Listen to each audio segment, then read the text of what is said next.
नमस्कार, मी सुनील गरत. गेल्या 4 वर्षापासून आपण शहापूर माझामार्फत असंख्य लोकांच्या मुलाखती, कार्यकर्त्यांच्या विविध प्रश्नांना आपण वाचा फोडून न्याय देण्याचं काम केले. तो शहापूर माझा आता महाराष्ट्र माझा नावाने शिवसेनेचे जे एक आक्रमक नेतृत्व आहे, बालेमामा नावाने जे प्रचलित आहेत, सुरेश उर्फ बालेमामा म्हात्रे यांच्यासोबत आज आपण येणाऱ्या ज्या लोकसभेसंदर्भात आपण चर्चा करणार आहोत. महाराष्ट्र माझामध्ये आपले स्वागत. काय सध्याची जी राजनीती आहे तुमची कशा पद्धतीने चालू असणार आहे? सर्वप्रथम शहापूर माझा ते महाराष्ट्र माझा या आपल्या प्रवासाबद्दल अभिनंदन करतो.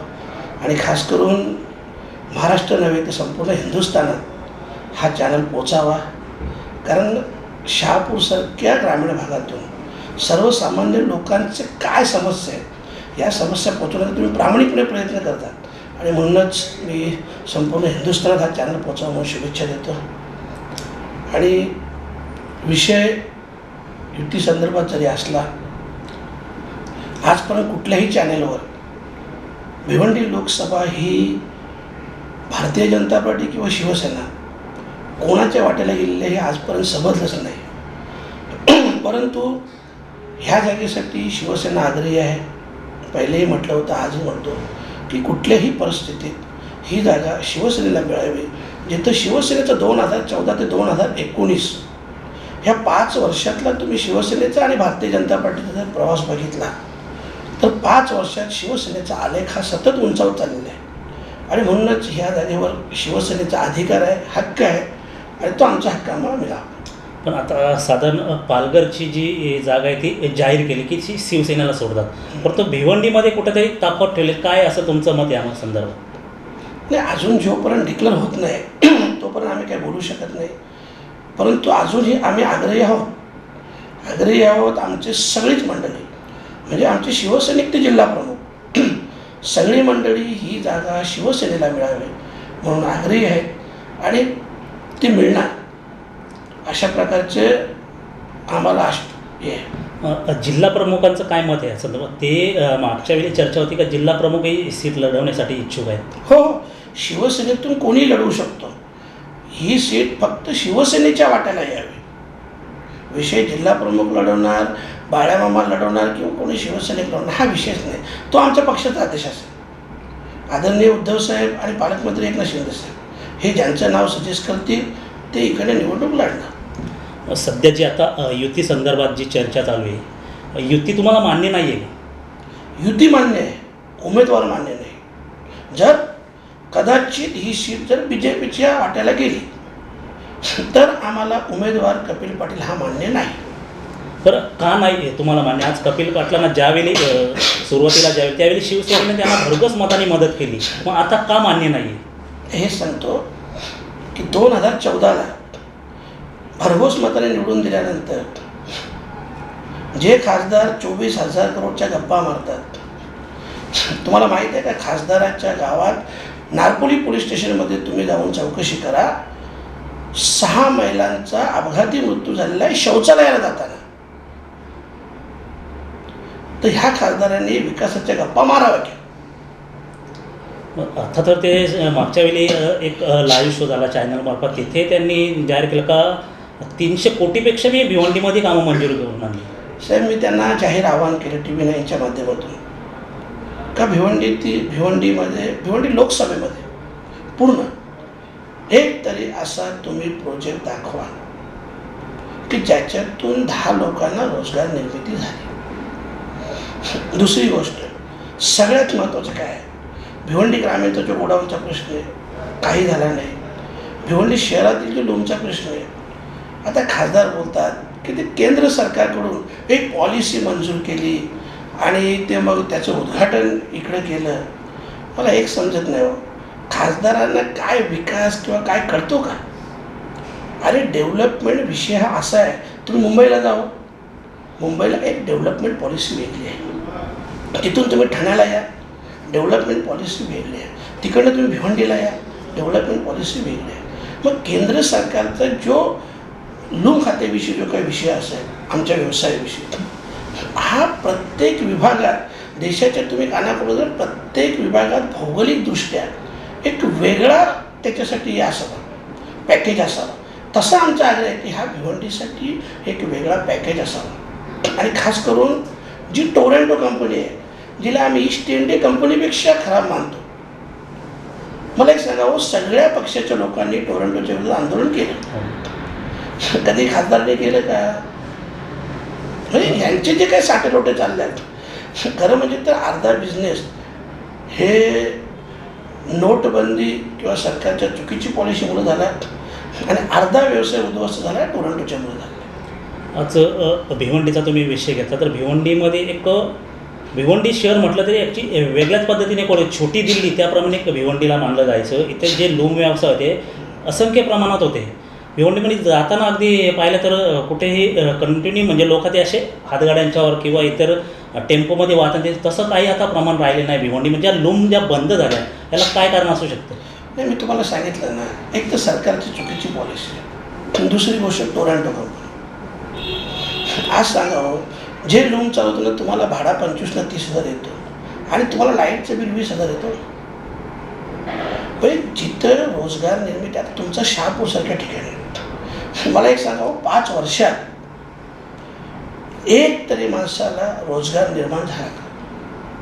मुरबाडसारख्या ठिकाणी झाला का? आता घाईघाईत ते रेल्वेचं काहीतरी कल्याण to मुरबाड हे रेल्वेचं चालू आहे. तुम्हाला माहीत आहे का? म्हणजे असं वाटतं कधी कधी या खासदाराबद्दल हास्यास्पद गोष्ट आहे, एकदम आदलेली खासदार आहे हो. या रेल्वेचा सर्वे टिटवाळा टू मुरबाड झालेला आहे, हे तुम्हालाही माहीत असेल. आणि हा आता सांगतो कल्याण टू मुरबाड. एक म्हणजे कसल्याही प्रकारचं नॉलेज नसलेलं, फक्त काय माहीत आहे ना, म्हणजे असा एक सत्याचा असा गर्विष्ठपणे बोलणे असं नाही हो साहेब. तुम्ही एक रेल्वेचा विषय घेतला म्हणून मी तुम्हाला एक प्रश्न विचारतो. जे रेल्वेचं जे आता उद्घाटन केलं कल्याण टू जर मुरबाड रेल्वे महामार्ग, तर मग याचं उद्घाटन कुठं व्हायला पाहिजे? कल्याण किंवा मुरबाडला व्हायचे. मग हा जर मी काय बोलतो, पहिले तर तुम्हाला मी काय बोललो की तिचा जो सर्वे झालेला आहे तो टिटवाळा टू मुरबाड झालेला आहे सर्वे, आणि तुम्ही कल्याण टू मुरबाड कसं बोलता हो? बरोबर आहे ना? एक तर मंजुरी कुठलीच नाही, अधिकृत कुठल्याही प्रकारची मंजुरी नाही, आणि सर्वे टिटवाळा टू मुरबाड आणि सांगतात कल्याण टू मुरबाड आणि उद्घाटन मुंबई. तुम्हाला असं म्हणायचे काय याचं सर्वे फक्त निवडणुकीसाठी काहीतरी लोकांना गाजर वगैरे असं काय? हे खासदारांनी भिवंडी लोकसभेतील जनसामान्यांची चेष्टा चालवली आहे. तुम्हाला माहीत आहे, भिवंडी स्मार्ट सिटीमध्ये घेतली, बरोबर आहे ना? मग खासदार सांगतात की मी जे बोललो ते CM साहेबांनी काम केलं. मग काय बाबा, स्मार्ट सिटीमध्ये आमची भिवंडीकरांची लायकी नाही का हो? का आम्हाला स्मार्ट सिटीच्या बाहेर काढलं? काय केलं या खासदाराने सांगा मला. असे अनेक तुम्हाला मी सांगतो, असे अनेक उदाहरण तुम्हाला मी सांगेन. पहिले तर मी त्या दिवशी TV9च्या माध्यमातून चॅलेंज केलं का तुम्ही असं एक तरी प्रोजेक्ट काम पूर्ण भिवंडी लोकसभेत दाखवा का जिथून 100 लोकांना रोजगार निर्मिती झाली. कुठल्याही प्रकारचं काम नाही. बरं, मग तुमची विकासाची व्याख्या काय? विकास कोण? आता ह्यांनी जी दत्तक गाव घेतल्यात, मला वाटतं भिवंडीतलं सोनाला गाव घेतलं आणि तुमच्याकडचं शहापूरचं सातगाव, दोन्ही गावं विकासाच्या दृष्टीने पूर्ण म्हणजे विकास झाल्यासारखी गाव आहेत, बरोबर आहे? मला एक सांगा, जर तुम्हाला दत्तक घ्यायचं असेल तर कुठलं गाव घ्यायला पाहिजे का जे खरोखरच सर्वच बाबतीत मागास असेल, जिथं विकासाचा काही विषय असेल, असं गाव दत्तक घ्या, त्या गावाचा विकास करा. ती खऱ्या अर्थाने त्या तुमच्या योजना, ते तुम्ही पालक किंवा मग ते आम्ही तुम्हाला मानू. पण हे दोन्ही बरं, सोनाळ्यातलं आमच्या एक हास्यास्पद गोष्ट सांगतो, खासदारांनी एकही काम केलं नाही 5 वर्षात. उलट त्यांच्याकडे आलेलं एक फंड होतं, त्याच्यातून 40 लाख उचलून दुसरीकडे खर्च केला. बालेमामा अगदी अतिशय चांगल्या पद्धतीने सांगितले की सोनाळ आणि सापगावसारखी गावं खासदार साहेबांनी दत्तक घेतल्यात. शहापूरमधील असंख्य गावं आहेत, मालपट्टा आहे, साकडगाव पट्टा आहे, डोलखाम पट्टा आहे, जे अतिशय दुर्गम भाग आहेत, कोणत्याही प्रकारे सुविधा नाही. ज्या पद्धतीने विनायक सहस्त्रबुद्धे यांनी जो विगाव दत्तक घेतला तिथेही काही सुविधा नव्हत्या, करते त्यांच्यामार्फत काय त्यांनी तिथे नेटवर्क नव्हता, नेटवर्कसाठी टावर टाकला, त्या पद्धतीने काही त्यांच्या पद्धतीने कामं केली. तशीच खासदार साहेब आहे, जर आर्थिकदृष्ट्या जी दुर्बल गाव आहेत ही घेणं गरजेचं होतं. जो सापगाव आणि सोनाल्यासारखं जे गाव आहे ते आर्थिकदृष्ट्या मजबूत आहेत, तिथं कोणतीही समस्या नसताना अशी अगदी रोडच्या करायची. शहापूर म्हटलं तर अगदी सापगाव शहापूर 1 किलोमीटरचं अंतर आणि सोनाले तर हायवेला टच, अशा गावांना दत्तक घेतलं. मात्र ती गावं मान्य नाही आणि तिथे विकासाचे जे बाता करतात मात्र कोणत्याही पद्धतीने खासदार निधीतलं कोणत्याही प्रकारे काम झालेलं नाही. ही चर्चा आपली अशीच पुढे चालू राहणं. घेऊया आपण एक छोटासा ब्रेक. पटेल आर्ट मार्ट म्हणजेच परिपूर्ण खरेदीचे सर्वोत्तम ठिकाण. 1 जानेवारीपासून ऑफर सुरू. 1200 रुपये खरेदीवर 1 किलो साखर मिळवा मोफत. तसेच 2400 रुपये खरेदीवर 1 किलो तुरडाळ मिळवा अगदी मोफत. 3600 रुपयाच्या खरेदीवर 1 किलो साखर आणि 1 किलो तुरडाळ मिळवा अगदी मोफत. 4800च्या खरेदीवर पटेल होम्सचा एअरटाईट कंटेनर सेट 3 नग मिळवा अगदी मोफत.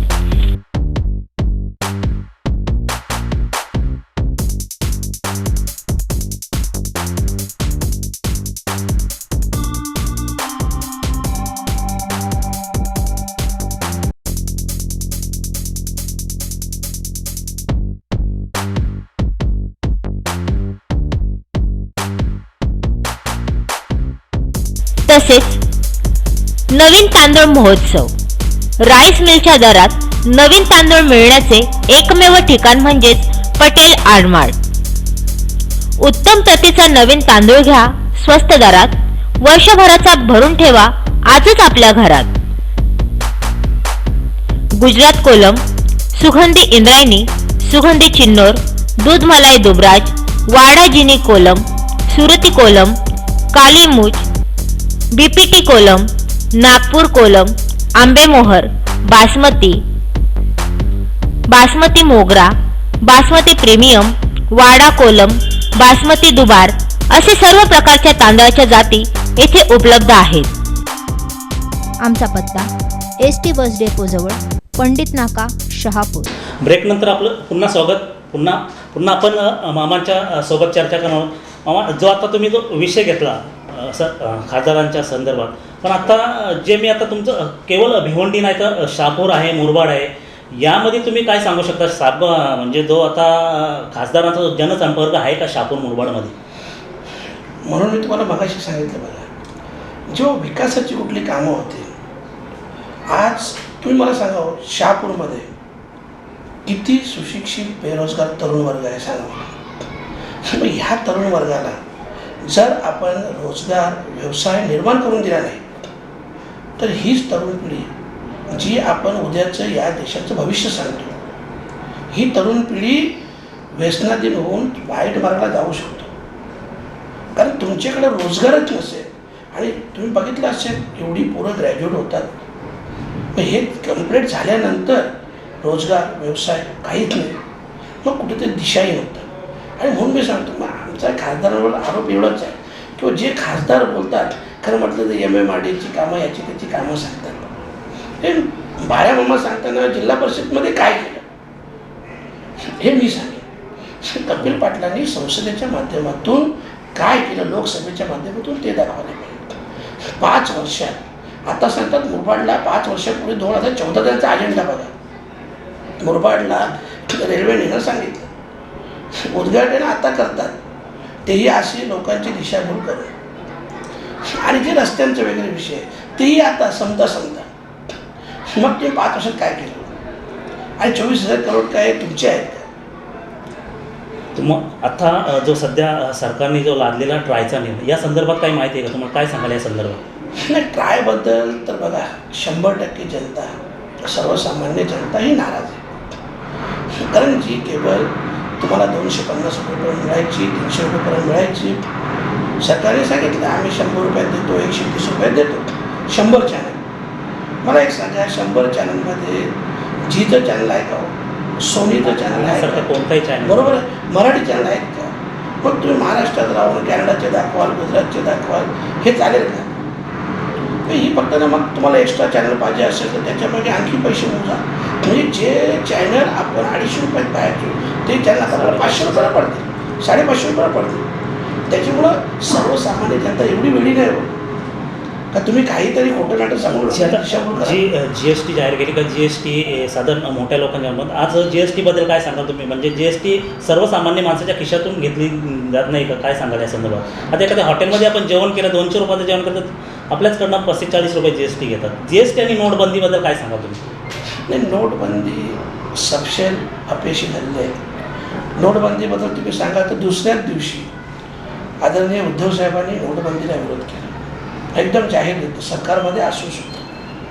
कारण शिवसेनेचं धोरण आहे, जरी आम्ही सत्तेत असलो तुम्ही चुकीचं केलं तर पहिला आमचा विरोध असेल. जसं आज कपिल पाटलांना आमचा विरोध आहे, चुकीचं करता 100%, आणि एकदम निष्क्रिय मी तर बोलेन, सगळ्याच बाबतीत अपयशी ठरलेला करतात आणि म्हणून आमचा विरोध आहे, बाकी काही विषय नाही. नोटबंदी फेल ठरलेली आहे. GST विषयी तुम्ही मला सांगावं, जो व्यवसाय एक साधारणतः याच्या अगोदर चालू होता, किती व्यवसाय बंद पडले.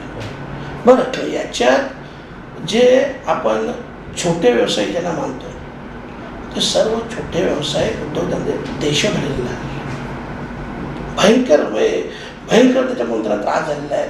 म्हणजे काही तर व्यवसाय बंद करायला. तुम्ही छोट्या व्यवसायाचा जर विचार केला तर जे आता केबल ऑपरेटर आहे, सर्वसामान्य गरीब कुटुंबातली अगदी शेतकऱ्यांची मुलं होती. साधारण शहापूरमधला जर विचार तर 50 केबल ऑपरेटर आहेत. भिवंडीमध्ये कमीत कमी 150-200च्या आसपास असतील.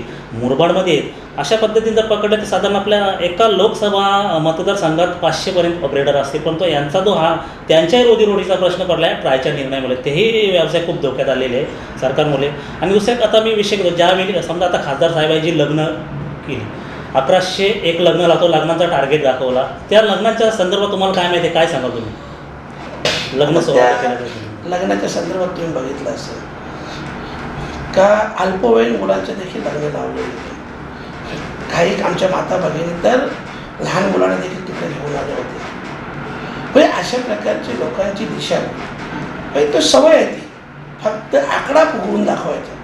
अरे माझा म्हणणं 1101 ऐवजी 101 जरी लग्न लावले असते तरीही तुमचं मान सन्मान समाजात चांगला असतं. पण लोकांची दिशाभूल कशाला 24,000 करोडची कामं केली, हा फक्त फुगीर आकडा. प्रत्यक्षात हे काही नाही, सर्व लोकांची दिशाभूल असतो आणि मग तो फुगीर आकडा दाखवायचा. आणि त्याच्याने तुम्ही पाहिलं असेल म्हणजे अक्षरशः आमच्या आदिवासी समाजाची इज्जत काढली हो या लोकांनी. म्हणजे का लग्ना अगोदर मुलं होतात, कोणाला होता तो? अरे मला एक सांगा, माझे आदिवासी एक सदस्य आहेत प्रकाश तिरवडे, त्यांनी जाहीर आवाहन केलं की माझ्या समाजात लग्न तर सोडावं, माझ्या आदिवासी समाजाचा माणूस भीक मागता रस्त्यावर दाखवा. माझ्या आदिवासी समाजाचा माणूस दिवस रात्र मेहनत करून त्या मेहनतीने येणाऱ्या पैशातून रोजीरोटी चालवतो आणि तुम्ही त्या समाजाची चेष्टा करता. तो दशरथ गुरुजीसारखा माणूस, शरम वाटायला पाहिजे या माणसाला. बरोबर. समर्थन कोणाचं करायचं? वैदिक पद्धतीने म्हणतात की आदिवासी. मला एक सांगावं, समर्थन कोणाच्या करायचं आहे, कसल्या गोष्टीला? हे शिक्षकाला हे कळत नसेल तर काय काय चाललंय का नक्की? आपल्या समाजावर आपण कुरगुडी करतो. त्यांनी अशी माणसं ठरवून आणली असतील बोलण्यासाठी असं. म्हणून मी तुम्हाला तेच तर सांगतो ना, ह्यांनी स्टेटमेंट देताना हे विचार करत नाही तुम्ही त्या समाजाचे आहे, उद्या तुमच्या आया बहिणीवर कोणी पोट दाखवणार आहे, बरोबर की नाही? आणि हेही सांगतो ह्या पलीकडे मी तर स्वतः तुम्हाला मी सांगतो, मी आगरी कोळी कुणबी आदिवासी मी कधीच जातपात मानत नाही.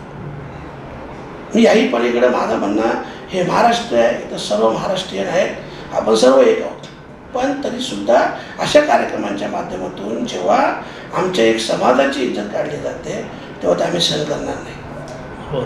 आणि तुम्ही आज शासनाच्या दरबारी तुम्ही सभापती आहात, त्या संदर्भात मी तुम्हाला एक प्रश्न विचारतो. ज्यावेळी हा लग्नांच्यासाठी जो खर्च केला गेला, हा वैयक्तिक पक्षाच्या मार्फत खर्च केला गेला की आदिवासी प्रकल्पामार्फत खर्च केला असेल? नाही, त्याच्यात त्यांनी 2-3 दाखवलं ना. ते एक संस्थेचं दाखवलं, त्याच्यानंतर त्याच्यात कपिल पाटील फाउंडेशन दाखवले आणि सरकारचं मला अजून नक्की माहीत नाही त्यांनी काय केलं आहे, पण 2 संस्थांच्या नावाने त्यांनी दाखवलं होतं. ठीक आहे बालेमामा, एक शेवटचा प्रश्न म्हणजे तुम्हाला जी आता जी युती झाली ती मान्य आहे, परंतु जे व्यक्तिमत्व आहे खासदारांच्यासाठी हे तुम्हाला मान्य आहे. मग तुम्ही कोण इथे दुसरं कोण तुमच्या नजरेत दुसरं नेतृत्व असू शकतं का BJPमध्ये? नाही, BJP बघा एक सांगू का, BJPने कोणालाही द्यावं ना, पण खासदाराला देऊ नये. स्पष्ट म्हणणं आहे, खासदाराला दिल्यानंतर आम्ही लोक काम करणार नाही. कारण जर तुम्ही जनतेचा मान सन्मान करणार नसाल तर आम्ही तुमचा मानसन्मान करणार नाही हे स्पष्ट भाषेत सांगतो. खासदाराला आमचा विरोध होता आहे आणि यापुढे देखील राहील. बाकी भारतीय जनता पार्टी मी मागे पण सांगितलं, जिल्हाध्यक्ष आहेत, किशन कथोरे साहेब आहेत, चांगले नेते आहेत ना, का नाही आहेत का? आज किशन कथोरे साहेबांसारखा माणूस द्या ना तुम्ही तिकीट, आम्ही दिवस रात्र एक करू. हे 1 लाख मतांनंतर आम्ही 2 लाख मतांनी निवडून आणू. जर समजा तिकीट जाहीरच झालं बीजेपीला, खासदार कपिल पाटील यांना मिळालं तर तुम्ही काम करणारच नाही. नाही. तर तुम्ही टावरेंचं काम करणार का काँग्रेसचं? नाही नाही, आम्ही नोटा कशाला आहे हो, नोटा आहे ना नोटा. हां, आम्हाला उमेदवार मानेने नोटाला आम्ही देऊ, आम्ही कोणाचंही काम करणार नाही. धन्यवाद. बाल्यामामाने अगदी स्पष्टपणे सांगितले, जर खासदार कपिल पाटील यांना जर बीजेपीने तिकीट दिलं तर आम्हाला ते मान्य नाही, आम्ही त्यांचं कामच करणार नाही. जर नाही दिलं तर कमीत यांची बाल्यामामांची इच्छा आहे की ही जी सीट आहे शिवसेनेला मिळावी. अद्यापर्यंत जाहीर झाल्याने पालघरची ज्या पद्धतीने जाहीर केली त्या पद्धतीने भिवंडी लोकसभेची उमेदवार कोण असणार, बीजेपीचा असणार किंवा शिवसेनेचा असणार हे जाहीर केलं नाही. जर खासदार कपिल पाटीलांना जर तिकीट दिलं तर त्यांनी स्पष्टपणे सांगितलं आम्ही सेनेचे असूनही आम्ही शिवसेनेला मतदान करणार, आम्ही नोटाचा पर्याय निवडू. धन्यवाद मामा, महाराष्ट्र माझ्याशी बोलल्याबद्दल तुमचे.